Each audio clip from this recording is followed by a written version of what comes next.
For centuries, the legendary harp of King David has been shrouded in mystery. Some believe it was lost forever. But what if we told you it was never lost at all? What if it has been hiding in Ethiopia for over 3,000 years?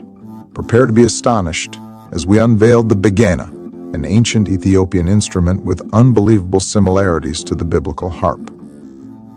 Could this be the very instrument that King David played as he composed the Psalms? The evidence is overwhelming, the history is remarkable, and the implications are profound.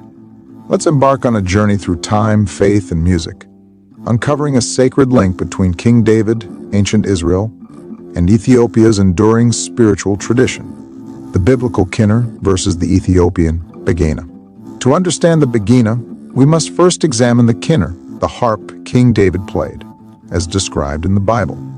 In 1 Samuel 16:23, David's music soothed King Saul's troubled soul, a divine power attributed to the 10-string kinnor. Now, here's where it gets absolutely fascinating. Flavius Josephus, the renowned first-century Jewish historian, gives us a detailed description of this instrument in his work, Antiquities of the Jews, Book 7, Chapter 12, Section 3. Now, the one of these instruments was called kinnor, which had 10 strings, and was played upon with a plectrum. The other was called nebel, which had 12 strings, and was played upon by the fingers. Josephus describes the kinnor as a 10-stringed instrument played with a plectrum pick, a detail that aligns with the begena's ancient playing technique. However, he also mentions the nebel, a larger 12-stringed harp, which shares similarities with the begena's structure, especially in its hand-plucking method and deep resonant sound. This suggests that the begena combines elements of both instruments, blending the kinnor's and nebel's features. Even more intriguing, there is another Ethiopian lyre, the kirar, which is much smaller, with 5 or 6 strings. At first glance, it seems to resemble the kinnor more closely. Even their names sound alike, kinnor and kirar. But wait, this is where the real mystery unfolds. The begena is nothing like the kinnor or kirar. It is far larger, with most measuring 51.2 inches tall, and some reaching a jaw-dropping 86.6 inches. It produces a deep, meditative resonance, unlike the high-pitched sounds of the kinnor. Even more astonishing, it is not played alongside any other instrument, nor for entertainment. It is dedicated exclusively to spiritual use in the Ethiopian Orthodox Church. Could it be that the begena, and not the kirar, is the true descendant of King David's harp? The connection runs deeper than we ever imagined. The astonishing journey of the harp to Ethiopia. Here's where things get even more extraordinary. The Kebra Negast, Ethiopia's ancient royal chronicle, records that Menelik I, son of King Solomon, and the Queen Makhat of Sheba, traveled from Jerusalem to Ethiopia, carrying sacred treasures, including, astonishingly, a harp. This wasn't just any harp. Could it have been King David's own instrument, passed down through Solomon, and finally brought to Ethiopia? Ethiopian Orthodox manuscripts confirm that holy relics accompanied Menelik, and scholars have long debated what those treasures included. And here's the most mind-blowing part. Unlike anywhere else in the world, Ethiopia has preserved a 10-stringed harp that fits all biblical descriptions. The begena stands alone as a living artifact, still played in its original sacred role.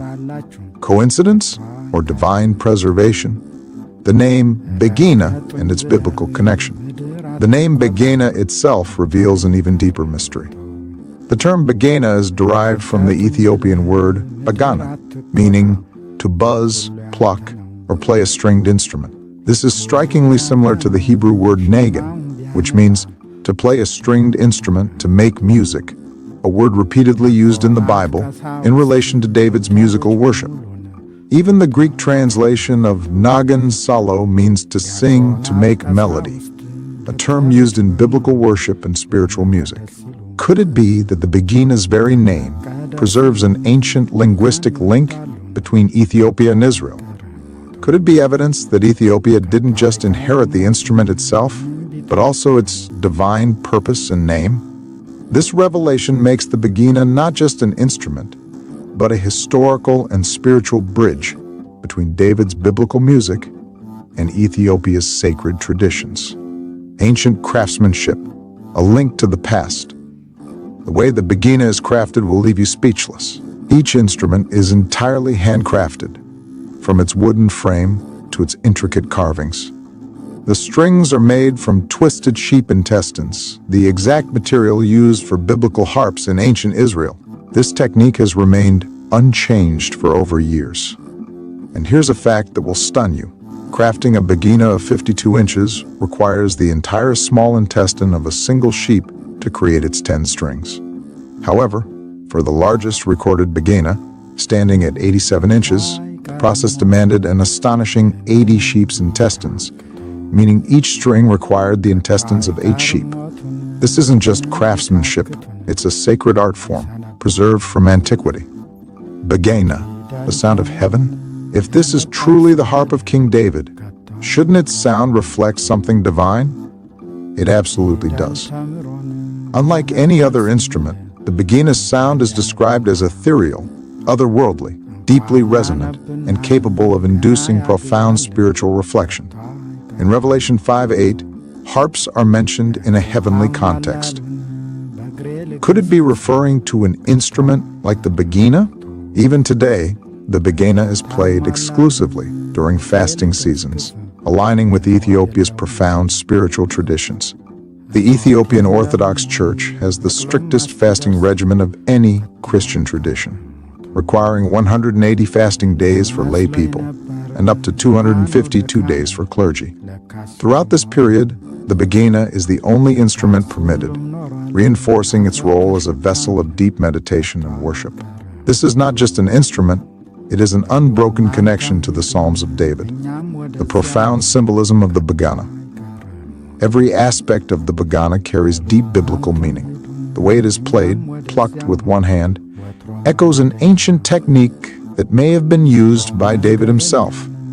Each string resonates with a unique purpose, producing a sound that guides the soul into prayer and contemplation. At specific moments, both hands are used, but when, how, and why is an astonishing revelation of its own, one we will explore in future episodes, God willing.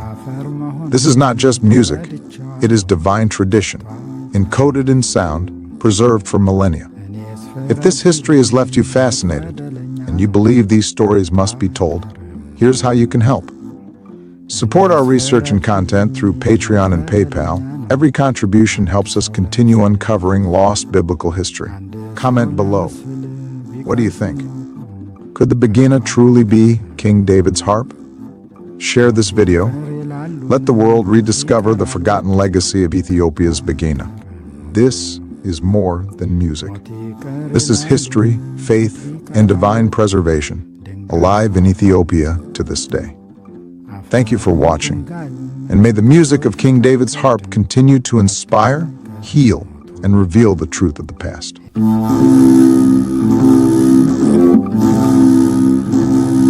ሞት ፊደል ተምሮን ያነባል ስንል እንኳን ሊያነብናን ገና ያግዛል ከቶ አይቀርም ሞቱ